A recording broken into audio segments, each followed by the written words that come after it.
ANM GNM entrance এক্সামে আসা একটা ইন্টারেস্টিং কোয়েশ্চেন নিয়ে হাজির হয়েছি। দেখো, জিজ্ঞেস করেছে উটের লোহিত রক্ত কণিকার আকার কি? আমরা আমাদের লোহিত রক্ত কণিকার আকার তো জানি, তাই না? কি? গোলাকার এবং বাইকনকেভ, তাই তো? উটের অপশন দেখে নাও, স্ফেরিক্যাল, পলিহেড্রাল, ওভাল নাকি রড শেপ। কি হয়ে যাবে উত্তর?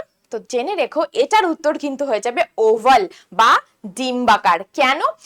আমাদের ক্ষেত্রে, স্তন্যপায়ী প্রাণীদের ক্ষেত্রে বললাম কি যে আমাদের আরবিসি শেপ হলো গোল এবং বাইকনকেভ, হ্যাঁ, দ্বি অবতল।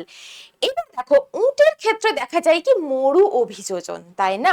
Dessert adaptation. ও যে অঞ্চলে বসবাস করে সেখানে কি প্রচন্ড জলাভাব, জলশূন্য। তো জল যদি কমে যায় দেহের, সেই ক্ষেত্রে কিন্তু রক্ত কি হয়ে যাবে? ভীষণ রকম ঘন হয়ে যাবে। তো এই ঘন রক্তে যদি ওই গোলাকার যদি হতো আরবিসি, সেই ঘন রক্তের মধ্যে দিয়ে, ব্লাড ভেসেলের মধ্যে দিয়ে কিন্তু চলাচল করতে অসুবিধা হতো, বাধা প্রাপ্ত হতো।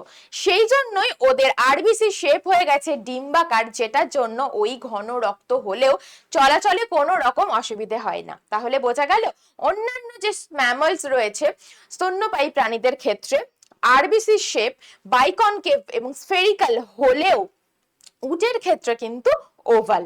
বোঝা গেল? তো এইরকমই আরো ইন্টারেস্টিং প্রশ্ন নিয়ে আলোচনা পেতে হলে অবশ্যই চ্যানেলটিকে ফলো রেখো।